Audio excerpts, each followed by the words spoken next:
All right, sweetie, you ready? All right. Reporting live from the beating heart of Nutmeg Country. Oh my goodness. Cable actuated and opinionated. This is Alt Bike Now, alternative radio for alternative cyclists. I'm Ronnie Romance. And I'm Arya Ready. Because you're never ready. But we're ready right now, folks, as we are recording, and this is episode 4 of our podcast. Month 1. Month 1, yeah, a complete month. Thank you for joining us. Insane. We stay consistent. Yes, in some parts of our lives, we do stay consistent here. So, I think I want to start this one off with thank you to, we have a support from a... Supporter. Supporter. A support from a supporter. Shout out. Garrett Hall. Garrett Hall. We are getting $3 a month from Garrett Hall. Woo! Wow. So feeling rich right now. So Thank you so much, Garrett. I was saying that went to an extra squirt of maple syrup in my oats this morning. So thank you, Garrett. Maple syrup ain't cheap. No, it doesn't come from trees, Maple syrup doesn't grow on trees. Let's move on, folks. Mm-hmm. We're ready. Nice. Happy Memorial Day, happy Jenny. Memorial Day, yes. It's nice to be here. Like the official kickoff to summer for many of you is probably a beautiful weekend, hopefully. And hopefully you've been able to get out on... Memorial Day is celebrated here in the U.S. and the U.K. Oh. So hopefully, we're getting some pretty UK conditions here in Nutmeg Country right now. It's been raining for 3 days straight. Cold, rainy. Not very inspiring. Yeah, we both have blankets on our laps. Well, you took the blanket. I just have a shirt on my lap. Why not put on pants? So, it's been trying to get out on some bike rides. We'll get into that with our real life report back though. But, we've got some quick news to get through, some pro cycling news, and then some like bike industry news, more on the alt side. We also have some real life report backs. Real life report backs that are going to be pretty good. We've got Tell them why you're mad. A great tell them why you're mad. I've been waiting to do this one for a little while. Oh, boy. Because, that's how mad I am. Oh, boy. You can hear it in my voice. I'm like shaking. Gird your loins. Shaking right now. And then I guess towards the end there, we're going to get into... podcasts we've been listening to. Classic structure. What I was saying inserted in there was going to be like a cool thing that Arya had done years ago that we're going to get back into now. With a little update. Is that real life report back like 5 years later? I don't know if it's I don't have any updates. It's just story time. It's just story time. It's just story time with Arya Archeron. Let's get into the headlines. Okay, straight into the headlines here. As everybody knows, the Giro d'Italia, the Tour of Italy, is in full swing right now. We're kind of like right in the center of it, of a 21, 22 stage Grand Tour, the first of the season for the men. Yeah. As many have expected, Jonas Vingegaard, who's the Dane, who has won the Tour de France and also won the Vuelta before, and he could win seemingly just about any Grand Tour that Tadej Pogačar is not present at.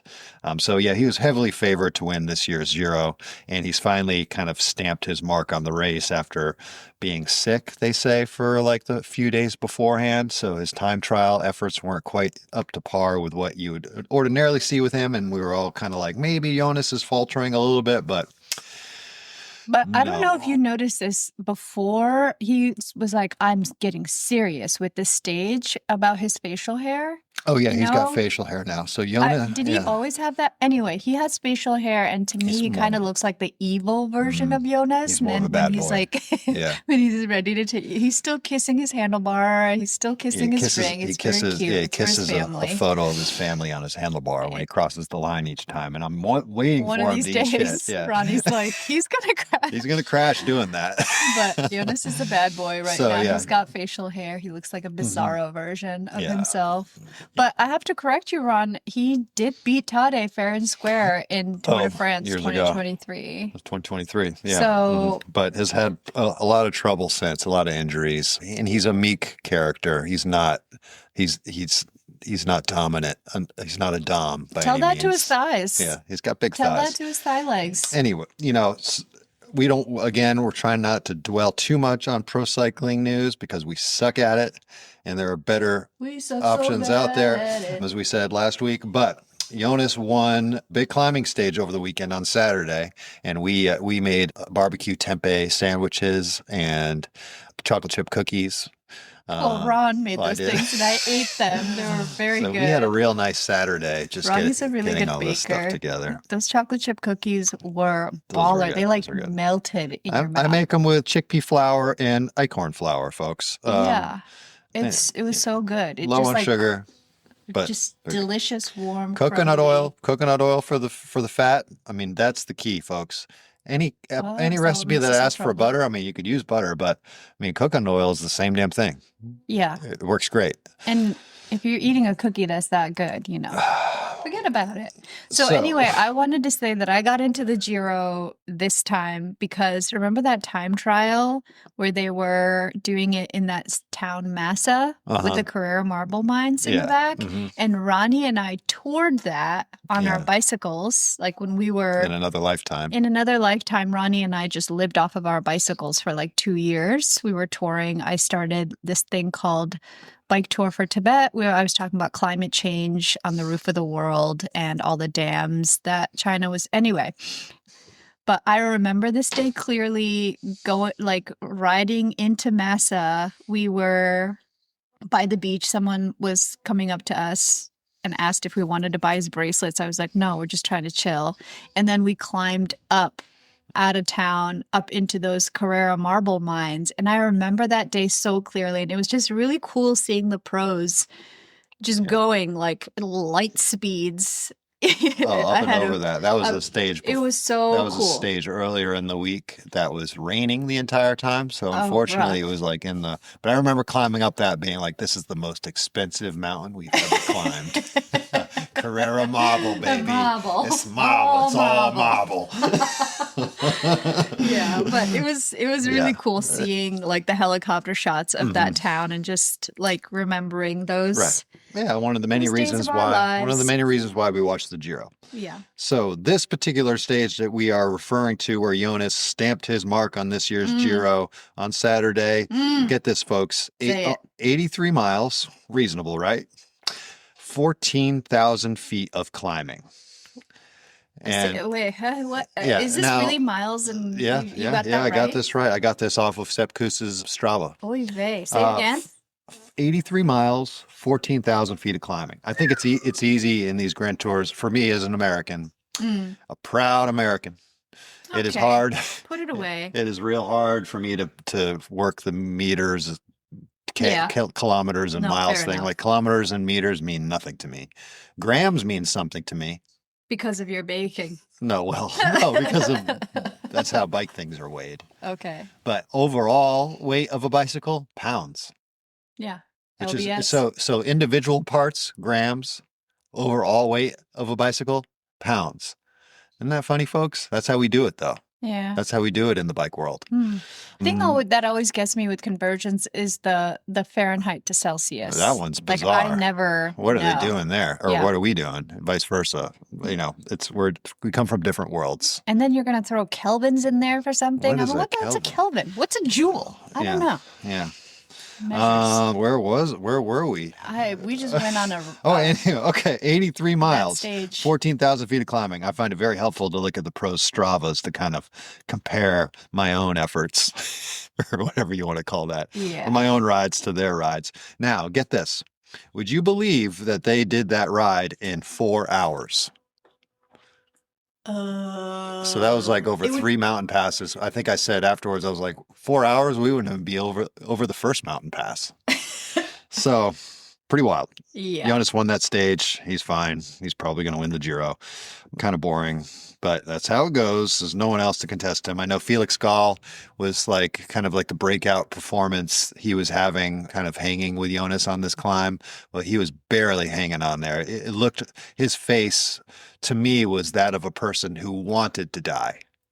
But he was really spirited. Like he spirited never death. gave spirited death. He was not. He didn't look like he wanted to. He didn't want to give up, but he didn't want to pedal anymore either. Let me tell you. Yeah, there are some squares that he was pedaling. But trying, which is cool. And I think did I touch on this last week? He's on the decathlon team, which is Paul Sexass's team, who is the 19-year-old that Ron often brings up, unintentionally and he sexualize every week. Says 19-year-old like some freaking perv. Well, so that is his team. So the decathlon team is working well for Felix. So there's hope that Paul has team support in the tour with decathlon, that they've had practice here during the Giro. Okay, so we're gonna move on. That's our pro cycling stuff. I haven't really been following the women this week. They have some smaller tours and whatever, but we'll get back into that next week. We'll move on because I know this is alt cycling now, and we are, and it is right now. It is, and now. But I mean, before we move on from the Giro stuff, there's some funny things that happened that was great, like that Tim Rex's performance on that stage that you were just talking about, like his face just in utter agony. Oh, that's right. That was Tim Rex. And he was Victor pulling at the Campenarts front. was right behind him, like emptying his bidon on his back, like, to cool him down, like cool him down or to warm him up. Touch him. Might as well just get out and say this. This was another news headline. The Giro had fined some riders for peeing in the bidons. Water bottles for you Englishmen, I guess, or maybe just U.S. people call them water bottles. Bidon. Biden.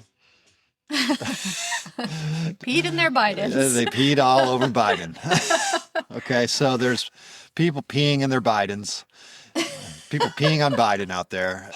Guy can't Guy can't catch a break. This guy can't catch a break. And so the race organizers were like, "Who's peeing in the water bottles?" And as it turns out, as the reporting goes, all of the racers unanimously pointed at one character, that of Victor Campenarts, who was seen emptying a bidon into the back of a one T-Rex. That is not, we don't have an official word on that, but it can happen. Speaking from somebody who routinely pees on Joe Biden. I pee in water bottles all the time. The water bottle is, I mean, especially if you're like a touring camping cyclist and you don't want to get out of your sleeping bag in the morning. I always would sleep with my water bottle directly next to my 100%. Camp setup, because then you don't have to get up in the morning or in the middle of the night, God forbid, when it's like 30 degrees or less out. I mean, even 50 degrees. It's kind of cold to get out of your sleeping bag and take a piss. And who knows if you're just going to pee all over your shoes in the middle of the night too, So sleep with your water bottle next to your camp setup. And whenever you feel that urge, just kind of reach over, pee inside the bottle. Get out your pee style. You have to get out the Stick pee it style. You could do a pee style into the bottle inside your sleeping bag. I probably could. Yeah. You probably could, or you have. I have. But I need to do an awkward scooch because I don't want to get out of my sleeping bag, of course. So I'd get the zipper out slightly, reach my arm, and then I have to stand up and kind of get on my knees. Oh, you have to get on your knees. Yeah. Okay. Whereas I could just flop the old people with penises is easier to do, but if you don't have a penis, there is the pee style, and you should practice before you take it out into a sleeping bag situation. I have had many years of practice. I've been using the pee style since 2009. Yeah. OG pee style right here. Yeah. So, you got pee style from miles or kilometers. Whatever that is. Or kilojoules. Kelvins. Kilokelvins. So the news is that Victor Campenarts is it's just a funny tee thing because it has been pretty popular. Pee-pee jokes, and this is pee-pee. Who's peeing in the biddens? And then another pee-pee boo-boo joke is that there's some guy named Tim Teutenberg. I was still talking about Victor and the pee. Okay. Because I mean, he was kind of proud of it, as anybody would be. And it's kind of like the whole thing, like we talked about this, I think in episode 1, when you said Sarah Stern was peeing her bibs. And of course I pee my bibs. I'll pee all over the place. I'm basically always peeing because I have urethral strictures. It's a medical condition I can get into later. I've had 3 surgeries already on it since I was 18, 17. I think I had my first surgery. So I've been peeing all over myself since I was 17 years old, basically, folks. So yeah, we've been doing it way longer, when it was way before it was cool for people to pee on themselves. Yeah, we were doing it before it was cool. Yeah.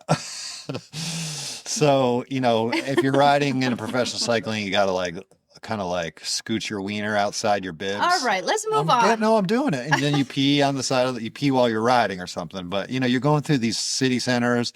You don't want to be peeing on other riders. You can't stop and pee and then the cop sees you and then, public urination is illegal. And so peeing inside the water bottle is kind of like a stealth way of doing it. And so the argument is why are you going to fine this guy for peeing in water bottles? But again, the Italians, I guess, really you'll see them on the sides of the road. They'll have a basketball hoop with throw your beat on. But that's a classic. Yeah, it's a classic thing. But no, I guess the Italians are really into it. And I have noticed more of that. And so, it's the fear is that, you pee in a bottle and you get it mixed up with whatever and you throw it and then somebody gets a rude. Is that really it? Yeah, that's it. Yeah, you get a rude surprise when you open up that prized water bottle that you just received. Yeah. And there's something else inside of it. It's filled How could you have known? Test samplings, which will light up, I'm sure. True. But, it could just look like an electrolyte drink. So I don't know, There's a shout out to Eric True Marmalade, the cargo bike guy, Omnium cargo bike guy who just travels all over the country, shows up at certain bike events, and he rides his cargo bike on interstate highways. And oftentimes he has a thing, is it pee, where he sees a bottle and he'll kind of video the whole thing, and he'll pick up the bottle and be like, is it pee? And then he cracks the top and he takes a sip. It's very entertaining. Eric, for how strange what he does is a very down to earth, connected person. You're just wow, I expect you to be a complete crazy person, but you're so normal. But yet some might say that about you. Maybe. Yeah. Maybe. So good guy. Shout out Eric. True Marmalade on Instagram and Strava. The Strava is the most impressive because he's just we are not sponsored by Strava or anyone. Not yet, Strava. Fair enough. Yeah. Name your price, Strava. Okay. Well, what do you want to talk about? The enhanced games? Since more news here. The enhanced games. Anybody you want to briefly describe to our listeners what the enhanced games are? Yeah, it seems like an evil one night event competition. What I see is in Vegas. In Vegas, obviously, where evil can go to make money for the night. And good. I mean, Pawn Stars, what a great show that was. Oh, and the area around Vegas. No shade to Vegas at all. I'm just saying it seems to be a thing. It seems to be an attractor of evil sometimes. Yeah. Mm-hmm. But the enhanced games is this one night competition where all of these athletes, these are world-class former Olympian athletes who are being really open and transparent about their enhanced substances that they're using. It's mostly like testosterone. 91% of the athletes competing use testosterone. 79% used human growth hormone, and 62% of the competitors use stimulants such as Adderall. So they're just being out in the open about it. And the prize monies for these are also significant. Each individual event has a total purse of $500,000 to $250,000, which is quite a bit because you don't get that for. $500,000 I think is what the winner of the Tour de France gets, and that's an insane. Of course, that doesn't count the 21. sponsorships for like from the gear For and sure, everything. but But yeah, that is not a still, lot for it's what one you're night doing there. event where Yeah. you are just like I just feel like these like evil billionaires are like in some box office Oh, just it's like true. Yeah. Yeah. just being like, yes, go ahead. Like make your heart What do they call the explode. poly betting? What is it? What the polymark It's with the Polymarcus, that? So yeah. that's it's I'm sure it's something it goes hand in hand with again, evil. those market the betting, and so yeah. Evil shit. But I mean, at the same time, it is kind of like there the whole question of fairness in sport has been blown wide open for I'm this sorry, its but entirety. I when mean, you never venture know. capital firms You don't think that led that's by involved in the Donald Trump actual Jr. Olympics? and tech billionaire Peter Thiel are backing an event, I Yeah, just seem to think that those that's are names that we evil. don't necessarily. Yeah, we don't Yeah, those are unsavory unsavory. names for unsavory events like this, where there are literally making. I like that idea of the enhancement though, because it is like the old question of if you're not cheating, are you trying hard enough? Okay, clavicular, go break your jaw with a hammer. professional sports, in professional sports, the cheating is always there. It's always there. It's just a matter of how well you hide it. And so, there is certainly some appeal, and that's why these games do have such a big purse, I think, is because it is. I don't know, and that's also why WADA, the Anti-Doping Association, is like so up in arms about it because they see a big. I think people are being hyperbolic about it because it does threaten the current model of quote unquote fair sport, which doesn't exist. And so it's intriguing to me. I don't agree with it. I don't agree with, I don't know how else they're going to start, but it is an interesting start and who knows what it's going to turn into. But the prize money is there and that is what draws people. And in cycling, I don't know if it'll ever be there'll ever be like a cycling aspect to this. I doubt it. Yeah, because cycling right now it's just track swimming and weightlifting. Yeah, and no one cares enough about cycling, I don't think, to actually give them any extra money to do this sort of thing. It would be Because like how would really they even? It run a can't be like a race. Yeah, clean right. one night Yeah, event right. kind of a Exactly. bill. I It's guess a whole different product. they could do track cycling, but They could. that was the most popular spectator sport in America 100 years ago. But Madison Square Garden originally. Madison Square Garden in New York City was built for a wooden track. Yep. And who raced on it? The greatest yeah. of all time. We say that every Track single episode. cyclist. Major Taylor. Major Taylor. Because of them, we can. So yeah, interesting. So I just liked this story because it brought up so many like different ethical and like consensual dimensions to how we engage in sports. And, like someone who did really well in the Giro stage, Toon Aerts, he came in second, was also busted for juicing and couldn't compete for 2 years, but now is doing really well again. So like, there are these doubts in our heads that are like come from, that makes us question, the champions or whatever. Like I was in middle school when the baseball athletes were being busted for like breaking home run records, and it just kind of kills your heroes, so there's that element of it. There's like what Ron just brought up, like, oh yeah, everybody's juicing. It's just how well do you perform? But then there's also like this evil tech billionaire stuff happening where they're kind of using transhumans.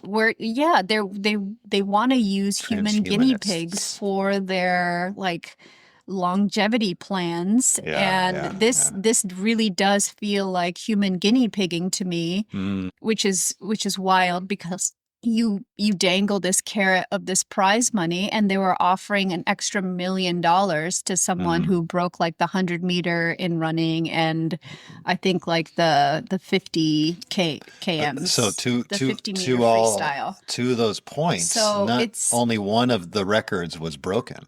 The 50 of the two, the 50-meter freestyle was broken swimming by a guy named Galakmeev by 0.7 of a second. So that does mean that, that indicates that there is, enhancements that are kind of hidden. Well, yeah, I think that kind of blows the whole thing open. That even these enhanced But athletes, these are athletes over 40. Most of them true. are over Okay, 40. they're a So little bit you older. can't really make that argument, I don't think. Okay. So That all these athletes over are- 40 yeah. are competing at the same level as but they're enhanced. as people half their age. Yeah, they're taking health risks, but you know, But you know, they're 40. They can make those decisions, right? Yeah. It's not. I guess it's not too predatory. It is and it isn't. But you know, it would be interesting if this could roll over into cycling in some way or another. But honestly, I think that cycling has had such a it's had such a big hit from the Lance era, of it being like the anti-doping. Yeah, cycling crusades was seemingly was mainstream, was definitely mainstream. Lance Armstrong brought it there, and that was a big boom for the industry in the late '90s, early 2000s. And U.S. Postal Service kits. Yeah, I mean that stuff was everywhere. The Livestrong bracelets, and this was all because of a guy who won the Tour de France. Again, a hero who was so no many. longer a hero anymore. And he was, say what you will about Lance, he was competing with everyone else who was doping. So it could be a level playing field that way. It was just argued that some people respond better to the dope than others. Just like how right now the current riders are racing so fast and breaking all of the doping era records because their bikes are more aerodynamic. They are more aerodynamic. There's a better understanding of aerodynamics and nutrition. And so they're having these 150 grams of carbohydrates per hour, which is something in the Lance era was unheard of. They were still eating the horse meat wrapped in cheese or cheese wrapped in horse meat, vice versa. So, so today's athletes are responding to how well they process carbohydrates. Whereas in Lance era, the athletes were responding to how well they processed the myriad of unnatural substances they were pumping into their or the extra blood bags or however you want to look at it. Yikes! When you get into that, it's kind of queasy. Yeah. What I'd like to see is an unenhanced cycling where they're like smoking cigarettes and have baguettes out of the bags and like the wine. Cigarettes were an enhancement. Let's enhancement. go back to that. Those were enhancements. That was the thing. The cigarettes were thought to have opened up your lungs, so they would smoke them before the climbs. Well, that's and then true. You had nicotine, which is you got the Zin bros. Like a lot of the randoneering people are zinning. Are zinning. Is that the? Yeah, they're zinning. We know a few among us who do that. It just kind of keeps them like buzzed up or something, so they could finish the ride. Do these long rides and stay attentive because oftentimes randoneering goes, you're riding like the entire day. Oh, true. Like it's more dangerous to kind of not. Yeah, you need these stimulants. You're just And that is how the early Tour de France was. They were riding these stages lasted all day. I would like that again. And they were on amphetamines. They were on. Yeah, a bunch of stuff, and so the alcohol, use drugs, huh? Yeah. So they're always there. It's always there. It's just a matter of what's deemed fair at any given time in our hopefully timeline. Lowering health risks long term for these athletes. But when you're at that level, I just feel like anything goes. Speaking of being at really high levels, let's move on. Yeah. Let me just put this in here really quick. Or no, I guess this goes into it. Let's talk about it. High level. If you high level extreme performance, you think of what name, Jenny? High level extreme performance? Yeah. This is a test? No, it's that's Lael Wilcox. Yeah. Lael Wilcox, folks. Lael Wilcox is going to be departing on her second attempt at setting the world record at going around the world, which is she did. No, she set the women's record. She set the women's 2 years record. ago. She's going for the overall. Now she's going for the overall, which is wild to think that you would do such a huge task and only 2 years later want to attempt it again. And these attempts, she's got to ride like 250 miles a day on average. And so that's 16 hours on the bike. And then she was going to sleep for 6 hours and then have like a little bit of flex time. So, when how many days was that going to be? 70 days? I think 75 is 250, the record. 250 miles a day, 75 days. That's so extreme. It's extreme. So what do you do? What's the news? Well, there are marginal gains count quite a bit when you're dealing with that type of mileage every day. And when you're trying to set a record. So even if you could save, a few minutes each day, it adds up over 75 days, right? And so one of the things that Lael is doing is shaving her head because she wants to save time on not washing it and also having it be more aerodynamic. They went to the specialized wind tunnel and actually tested how much drag hair has and saved a few watts by shaving it. So this past weekend, you could see on Lael's Instagram, Lael Wilcox, that she had someone shave her head in San Francisco. And when does she embark on the actual trip? I'm not sure, but back to the head shaving, she did say in her Instagram that it saves like 10 minutes a day, right? Which is significant. Yeah. Yeah, you don't really think about stuff like this. Like like I was saying, it just adds up. But it adds up. I mean, 10 minutes a day, that was 780 minutes, which is about half a day overall, which is like quite a bit. So the current record is held by Mark Beaumont, 78 days, 14 hours, 40 minutes. We will be following up with this throughout our podcast to see how Lael's doing. When she's starting soon, so we'll have some more dedicated stuff coming up about that because it's going to be, dot watching is hardly thrilling, but this one could be. It could be. I checked in almost every day 2 years ago when Lael was setting the women's record, so be interesting. Is that inspiring? 250 miles a day? I don't know. I don't know if that's inspiring or if I'm just like, wow. I don't. That's. But Lael continues to do this stuff, and she continues to love cycling. So I don't know. I guess, you can't really say much about it, really. Whatever is holding your love for the sport, I'm all about. And Lael Wilcox loves bikes, loves moving. Go, Lael, go. Go, Lael, go.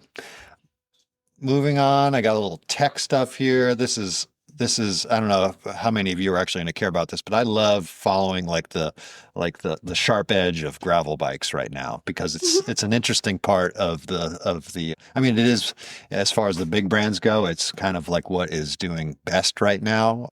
Mountain bikes, the lowest rung on the cycling culture chain, are doing the worst. Go figure. But gravel bikes and, of course, e-bikes and high-end road bikes are doing really, really well right now for big brands. So they're putting a lot of R&D and a lot of money and design cash money. Yeah, cash money. Cash money records. design cash money into the gravel segment right now. And so you're seeing the two biggest brands, arguably, and I don't know if that's arguably or if it can be proven, Specialized and Canyon. They both have famous gravel bikes, Specialized being the Crux and Canyons being the Grail.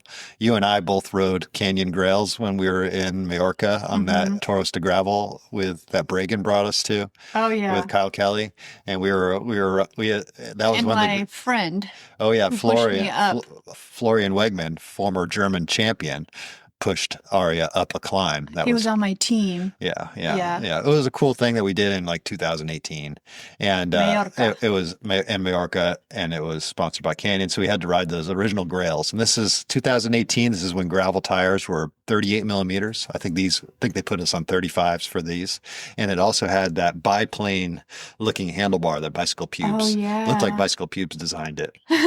And such a stupid idea because it suspended you when you were on the tops. So, not even in the hoods, but on the tops.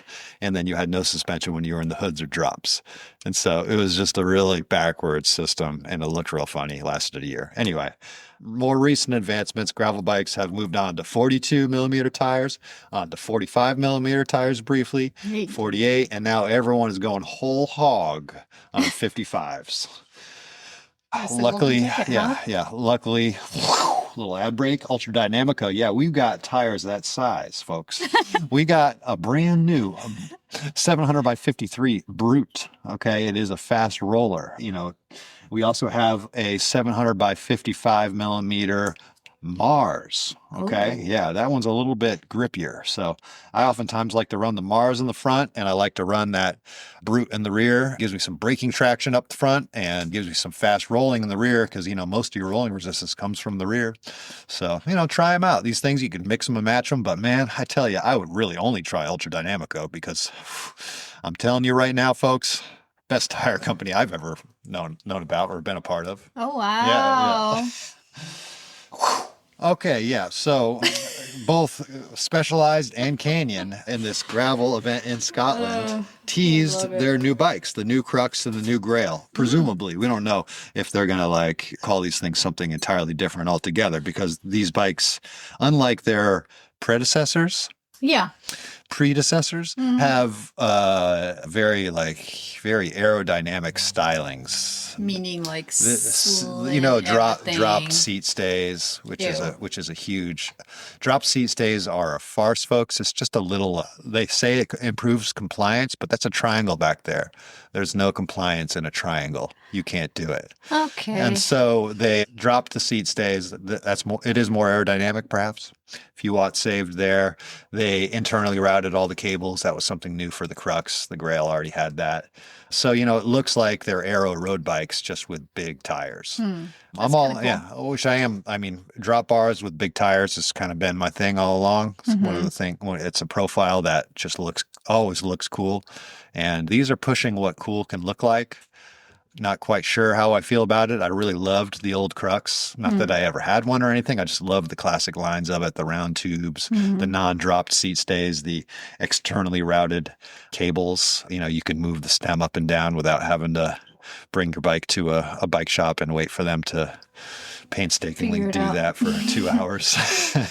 So, but yeah, they are coming. And I'm sure that next week for for Unbound, they're going to release these bikes in earnest. So these are kind of just the lead ups.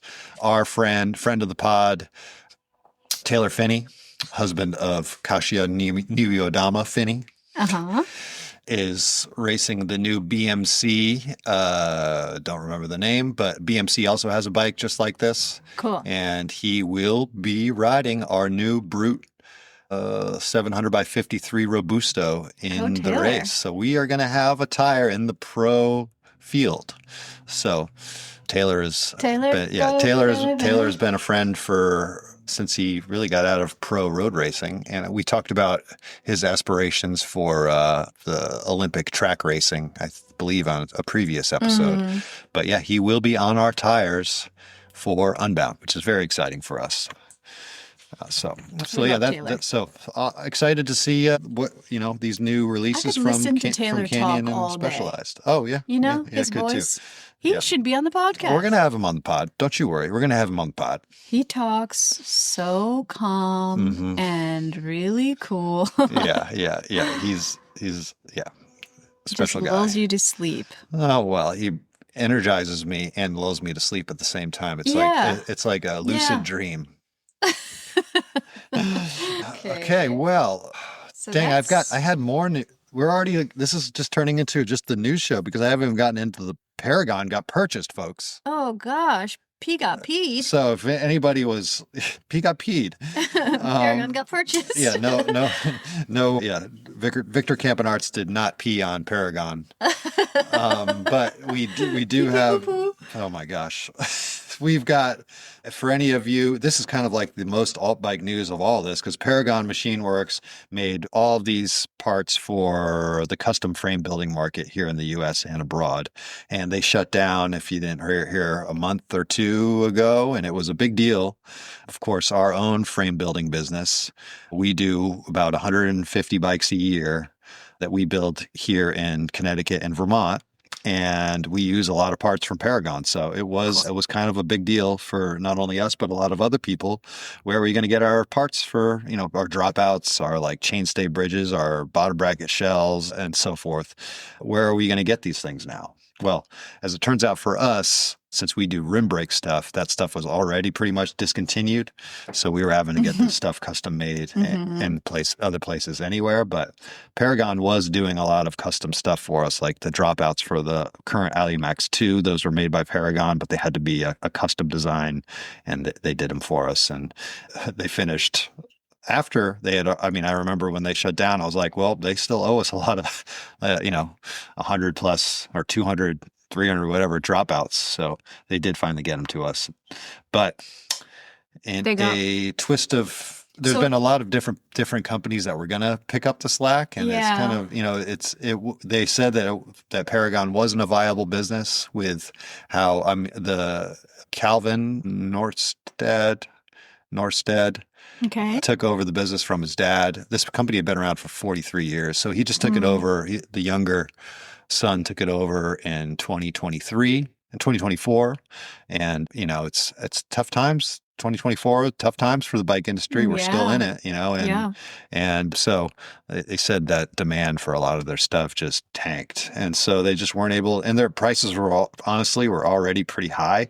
And then even for ordering like 300, 400 parts that we would do, there wasn't much of a price break. Operating out of Richmond, California, which ain't cheap, which is in the Bay Area. So they had to pay, it's most of our, I would assume all of our Even bike Michigan. industry friends, they're all getting a living wage. That's why stuff costs a lot in the US, because it's expensive to live here, especially expensive to live in the Bay. So if you're a bike brand operating out of the Bay, you're paying your employees a living wage or more. You're paying for their health insurance. It's well, we don't really know the. Well, I do know that all that. Well, that's what they said. That's what they said. Okay. It's, so most companies seem to claim that. Yeah, tough to do that, as we found with our own factory. Well, that was different. It's different, but still, it's not easy. We could have done it, but mistakes were made by me. Big failure lessons on that. Anyway, Paragon has been bought out. So by they've been bought out by Portland, Oregon, of course. So the thing that I'm curious about is how they're going to transport all of that heavy machinery. Well, there's no machine. They didn't buy any of the machinery. They just bought the intellectual property. Say what? So they purchased Paragon SKUs and like the designs of each part and everything. And so first-hand bike frame supply. Okay. Bought the intellectual property for Paragon. They're also the North America Reynolds tube importer. Okay. And also in the middle of building out a frame building school in Portland, which is a good place for it because United Bicycle Institute, UBI, closed down. That was the place to learn frame building. I think it was in Ashland, Oregon. And that closed down in 2023, I believe. So that's right. Monique did that class when we were in Tucson. That's right. Remember? That's right. And that was when I was I remember when I was in the late 90s, early 2000s, when I was in college in Durango, Colorado. I was like, what am I doing here? I should be at UBI learning how to build bike frames. Cute. And I was always on that website being like, that could be me. That could be me. That could be Jenny. That could be me. I could be making bikes. Aww. And I think I did it right though, folks, because I am not precision oriented. So I'm better at doing the designing and the advertising. Let someone else handle the hands-on part. But so first-hand bike frame supply taking on a lot right now. So we're going to kind of see how that goes. They're going to have to axe a lot of the current SKUs because I guess there's 12,000 or 1,200. One or the other. They're both high numbers. Okay. different SKUs because there's all sorts of. You think about like dropouts, for instance. Yeah. There's not only like us who use the classic, quick release dropouts. There's not many people that do that anymore. We use quick release dropouts because we use rim brakes, but there are all these different like UDH is the universal derailleur hanger that you need for all the new SRAM stuff. That's a different dropout. You have sliding dropouts for single speeds. You have 12 millimeter through axles. You have 15 millimeter through axles and so forth. There's so many different, you have all the different disc tabs, the ISO and whatever ISO, SLI, COI, SOB.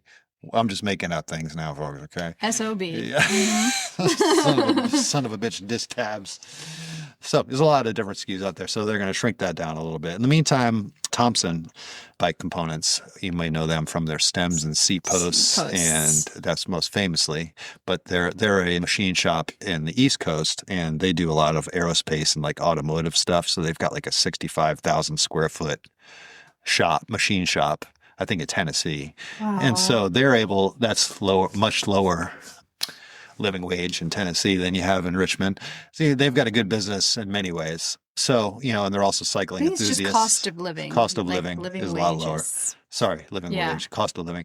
And so, they may be producing some parts too. We love a living wage. Don't put living wage as like the thing, because it's greed from the top. It's the greed from the top. Yeah. But greed from the top, but not greed from the top of the bike industry. Remember, we're not mad at the bike industry, folks.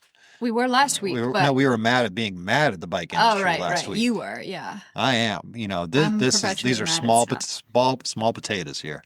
Very small. So I don't know. It's kind of a developing story. We'll see how it goes, and it affects us in a way because we need our derailleur hangers and dropouts made, but we could get those machined locally also, since they were our own design anyway. So. Whatever. Also, there's a lot of stuff that we use that Frank the welder has to just machine himself in-house because you just can't get this stuff anymore. Okay, well, I think that pretty much wraps it up for news here. That was a long news, as we're already at 48 minutes on this podcast. Well, what are we going to get to next year, sweetie? Real life report backs. So we were already talking about Unbound a little bit with Taylor riding on the brute. So let's go into story time, real life report back from 2020. Let's time travel. Get in, Marty. So what happened in 2020? So in 2020, the race that's currently called Unbound was called a different name, which was pretty racist and a racial slur to Kaw Nation. Kanza is a name that Kaw Nation calls themselves. So there was a call out to change the name from their inception. I think they started. When did Unbound start? Oh man, it was a long time ago. So it was called this racial slur name for at least 5 years, right? I think 10 years. A really long time. It was started by that guy who is from there, so he should know. There are primary sources that had that racial slur being used against Kaw Nation since the 1800s or something. And let me set the stage here too. So at 2020, this gravel event was already the largest gravel event in the world. Right. On top of that, it being the bike boom, a lot of people were getting introduced to gravel. And so the spirit of gravel was still alive. Anyway. And I would say that this event kind of birthed the spirit of gravel. Right. And it was called this racial slur. So there was a lot of pushback from the community there, and they just couldn't, so many petitions signed, a lot of community dialogue, a lot of conversations, a lot of news outlets. The native community. From the native community. But, the native community as a whole isn't just one voice. There's lots of differing opinions, political ideations, whatever within the group. But there was a group of concerned members of Kaw Nation who absolutely wanted this name changed. They had memories of when they were called, and their parents themselves were called this racial slur going into town. So they absolutely did not want this advertised once a year when the whole town of Emporia becomes pretty much this race. It's wild. If you ever attend this race, I have a few times, it's wild. Yeah. It's the entire town's identity. For that long weekend. It's their biggest moneymaker of the entire year. So the entire town is built around it. Yeah. It's coming up this weekend. It's from May 28th to the 31st. So I thought that it'd be a nice time for this story because it's not really talked about. It was covered a little bit in media, in cycling media. I think Outside picked it up in 2020 because, racial awakening was a thing, and in 2020, which we swiftly forgot. But it was a time to really come to terms with this stuff, and I was happy to kind of jump in on this campaign towards the end in 2020 with my friend from Ciclista Zine, who was being really good about covering this from like grassroots journalist kind of a perspective. And we got connected with members of Con Nation who were saying like hell no to this name and keeping the pressure on. Like there was so much organizing, but because it had been just bought by Lifetime also at this point. I think in 2020 it was going to be the first Lifetime edition. So Lifetime owns the gyms and the sporting equipment. Right. And so they had this race had been bought out. The Spirit of Gravel had been bought. Yeah. And then that meant that there was now a new target for decision-making changes. Being an activist myself, I know for like having trained people on how to run campaigns, you have like a target who is the decision maker and you go after that person, and then there's secondary and tertiary targets. But because this was happening at a time when Lifetime was taking over, it was a key moment for decisions to be made because now this was going to be a new bill.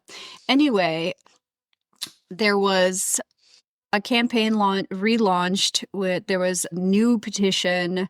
We made a website happen that was called Change the Name, Name the Change. And the founder of the race also posted something racist on Facebook around this time that added fuel to the fire. He had misjudged. I think he thought there was another police shooting that he got confused with another police shooting. Yeah. And then he not only misnamed the person who got shot, but he posted a video from a different angle saying, look, you could see that it was his fault entirely. And it was one of those hot button issues that he was like really digging his heels in. It made me sick. Yeah. Ron was really upset about it. So I guess this is tell him why you're mad. This is tell him why we were mad. Yeah, this is tell us why you were mad 6 years ago. It's so infuriating to have your sport kind of, just presented in this way so ignorantly. And to in 2020 especially, I felt like our sport was growing at such it was reaching so many people that hadn't been on bikes in so long, and this was how we were reintroducing ourselves. Yeah. Like I don't get mad often, but I was very, very mad at this, and I was so thrilled that you were taking this on.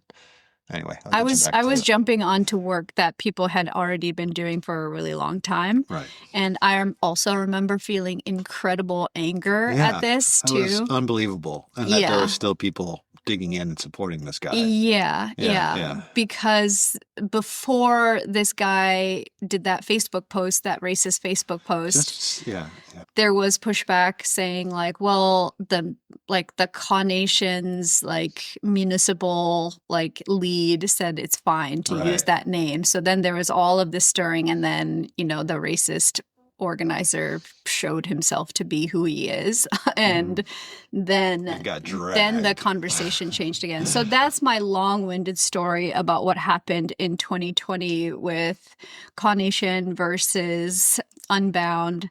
They did end up changing the name, of course, to Unbound, and not the old racist gravel name. has no boundaries anyway. That's the thing, I guess. And I was looking through some old books the other day, and I found this note that I got from one of the women that I was organizing with. Before we get into this, I mean, you're downplaying. It was a resounding success. It was a resounding success. The name got changed. The name got changed. It's a really big deal. One of the biggest gravel races in the world. I think this is one of the biggest deals in cycling. Carnation won. That Carnation won. Yeah. Or the people who, and they didn't want it named. To say that they wanted it to okay with the name prior to this, that was debunked. No one had permission to call themselves that racist name. It was all hearsay. So it's anyway. So it was a success. It was a resounding success, because when you try to push back against money, power, and ego, it usually doesn't go well for people who don't have much who are pushing back. So it felt really important and uplifting to win that. But the thing I remember from organizing that was how welcoming and like expansive and beautiful the vision that folks who are pushing for this name change were. Like one of the elders on the phone was like, we would love to, bless the riders, before, like if there was like a respectful engagement with the community, like how beautiful that event actually could be. Like I'm tearing up just thinking about it because these elders are like, we could really incorporate culture and character into this race that holds the land, and we could tell stories of the land that like these riders who are going through suffering can connect to. Maybe like it was a gorgeous pluralist like world that I dream about that these elders were imagining, and I just I weep at that because power, ego, and money gets in the way of our own experiences and beauty so much, and it doesn't have to be like that. And the flip side of the tears is anger, right? But anyway, I wanted to read this note that I found out of nowhere. It's dated August 25th, 2020. Because I don't think they held the race in 2020. No, because of COVID. It was perfect time anyways. So this was a good time for the new board, for the new decision makers to make these decisions, and they did the right thing. Because Mid-South had changed their name without any fuss whatsoever. Bobby and Crystal were they were like, oh, we didn't know. Sure, we'll change it. Like, it could be as easy as that. And then they also embraced, Mid-South embraced Native storytelling. They embraced the land. And, and that event is so beautiful because you go in that direction of plurality, of respect, of like appreciating the land that you're on that's holding you as you go through really hard things, like as mother. Anyway, so there's different ways to do it. Unbound did not do it that way, but the people still won. And the note that I got was from this woman. I won't name the woman because I don't have permission to share her name, but I hope it's okay to share from the Kansas Heritage Society. She says, Nam, that was my name at the time. As you know, I cannot speak for Kaw Nation, but I can speak from my heart as a Kansas citizen. And there are many others that feel like I do. You have accomplished an amazing thing for our people. I know it takes courage and perseverance to stand up for a small tribe against a major corporation. Truly a David and Goliath story. Wow. I hope you will wrap this towel. Oh, it was like a really cute towel she sent me. Around you after showering from a bike ride and feel a real Kaw hug. We are forever grateful. And I keep this note with me just to remind ourselves that it's possible to make changes if you just keep pushing, if you keep thinking in visualizing how things could be, which is really beautiful, and that we are only limited by power as long as we let it. I'm so damn proud of you for that, sweetie. That's like one of the... Again, it's not me. I know, but... It's people, but you know me. You did, yeah, I know you, and that was one of my proudest moments of you, or for you. I don't know what that means, but I was very, very inspired by that. I was very angry. It was fueled by So now it still is the largest gravel event in the world, and it is called Unbound, and it's a 200-mile gravel race through the Flint Hills of Kansas, and it's happening this weekend. Yeah. So that kind of got into why we were mad, and I know in the beginning of the show I teased that I had something really good while I was mad at it. Not that wasn't good. That wasn't what I was thinking of though, and I can't really follow up that. That was really good. So we'll have to get into why I'm mad next week. Okay. So, well, I guess it's about time to wrap it up, isn't it? Well, this week you had You had a I crash did on your I mean, bike. if you want to get into the real life report back just- quickly, I had a crash my third crash, and like, I don't crash much because I'm very careful because I want to be riding my bike well into my hundreds. And so I try and ride rigid bikes that don't get me going too fast, too quickly down a trail, or I just try to show off that I'm riding something technical while rigid, and that's enough to impress most people. Well, anyway, this seems like I've just been crashing more and more lately, though. So over, I think on Tuesday, I was, there's a lot of down trees this time of year. It's stick season here in New England. Stick season. And I was just trying to rammed through this downed tree, had a bunch of branches across the trail. And I oftentimes do this and come out completely unscathed. But this time, pieces of the tree wedged in between my fork crown and front wheel and just tossed me like a like a tossed potato. Tossed me like a salad. And just yard sailed me all over the trail. I landed like first on my palm on the one root that was sticking up, and so of course, it looked like I had like a baseball in my hand when I didn't. It just swelled up that much, and I had to come back here and call Arya and be like, "Come home, I can't get my glove off." But you took care of me nicely. You went down to the swim hole. It was a hot day, and you kind of sponge bathed me off. Yeah. But I've been recovering ever since. So the very next day, I was out on my recumbent. I kind of got down on myself because I was like, "Oh, I'm riding so well right now. This is the beginning of the season. I've got all these big ride plans." And that night, I remembered I had my recumbent. Yeah. Which is an adaptive bike for me. I get to ride it whenever I'm injured. And it's got me through a lot already in life. And so I dusted that bad boy off and did a long ride on the recumbent the next day. And it was a beautiful hot day. And I got to tan my front side, which was really nice. So like my chest got all nice and tan because that's the way you ride a recumbent. You're in full relaxation mode. Yeah, and I got to like say, a lazy folks, boy chair. it was on hilly terrain. The recumbent often struggles. And this recumbent even has like shitty plastic pedals. Like it's not, this wasn't set up for performance, but I was still able to average, 14 and a half miles an hour on a 45-mile ride with, roughly 3,000 feet of climbing. So the recumbent is a fast bike, It is. but my ass was so sweaty. So that's the downside. Like, I didn't have any, your undercarriage isn't sweaty, but it was also a really hot day. But I don't even want to think about what's living on that seat right now. You don't have to. I don't have to because I could ride a regular bike again. Right. That's for next time. Adaptive bikes for the win. Everyone needs a recumbent. And I got this one for $200 at Bikeus a few years ago. Yeah. And it's got Durace. It's got Durace, folks. Durace. It's got plastic pedals, but it's got Durace. So that's my real life report back. I'm back. It's really crappy out, as we said earlier in the episode right now, but right after this, I've got a nice bike ride planned with a few friends. We're going to go ATBing in the mud, not on a recumbent, but on an upright bike. It's not quite ready to lean on my controls just yet, drop bar style. Yeah, your hand's still pretty bruised.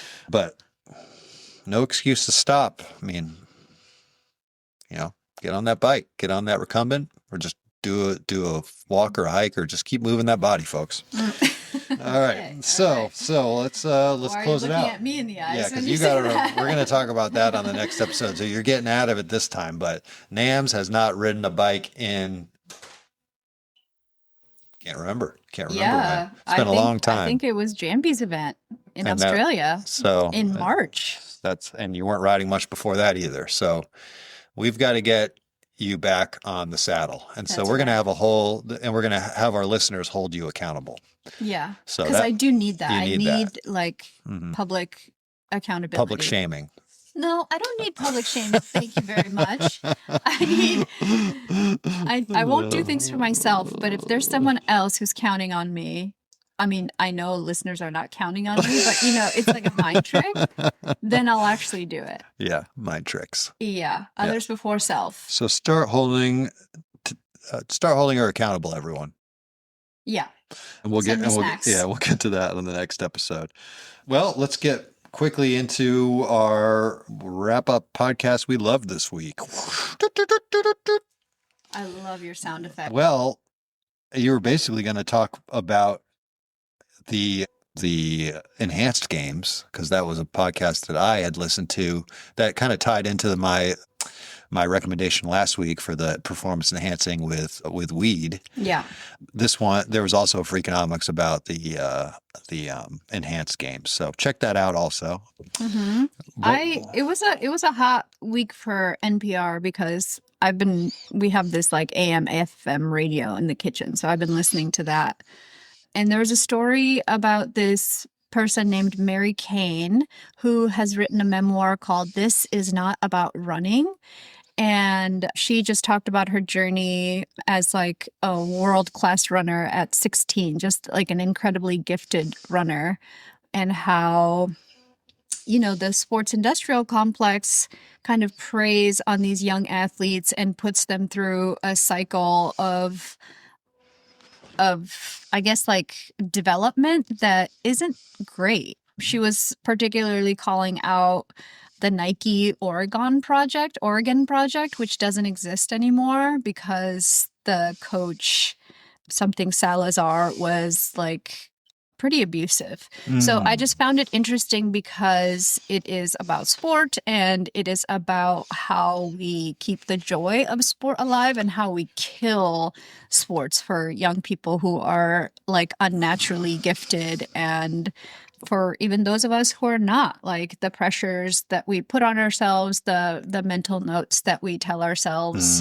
Tie that into the Jiminy Cricket kind of voice in our head saying, oh, if you were just skinnier, you could go faster, even though you're not like Jiminy Cricket is always telling me that. Jiminy Crickets. That ties into cycling with the, oh God, I can't remember his name, the guy on Uno X, Johannes. Anyway, it was a guy who's looks full grown now, but he was Johansson. Yeah. Abrahamson. Johan Abrahamson, something. Oh, yeah. I think that's it. Yeah. He was a racer who's started to do well now, but he was, a very gifted rider growing up, and because his coaches having him on all these diets and training regimens delayed his puberty inadvertently. And so he was well into his 20s and hadn't gone through puberty yet. And once he, got everything right with his body, he gained a bunch of weight, but it was good weight, and he went through puberty. And now he's actually becoming a successful racer. But it's wild what we do. And I think with sport happening, professional sports happening younger and younger for people, people are eschewing the high school and college trajectory and just signing with professional teams or leagues right away. Yeah. And so we are, there's a tremendous amount of stress on mentally and physically on these young athletes. Yeah. I think of Fem Van Empel. Yeah, right. Like the incredibly racer, gifted world or champion. Talented world champion. A current world champ, or twice not current over world champion race this past year. But but 23 years old at the top of her game, and she had to step away from it, and I applaud her for prioritizing her mental health, because she was like, I don't know who I am as a human being, right, like without racing, and that's a problem for me. And like to really step away at the peak of her performance, I think says a lot about her. And these cyclists, these athletes in general are performing at such high levels right now that there are so many of them doing the same things that everyone's looking for like a little, any sort of performance boost you can get. You notice that no one on the podiums drinks the beers or the podium or the champagnes.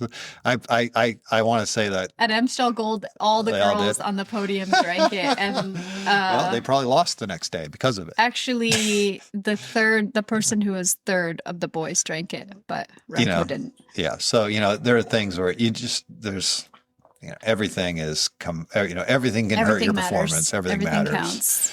So every breath you take, you don't really get to enjoy your every move you make. Your childhood. Yes, Jiminy Cricket is watching you. All right. Well, Jiminy beautiful Cricket. Rainy morning with beautiful you, sweetheart. Rainy morning here. I don't know if that's necessarily beautiful. We're going to have a nice warm week. Everything's going to green up even more than it is already, which is hard to believe because it is full Technicolor here right now. Yeah. Full it's that saturation. early summer, like light green. Highlighter green.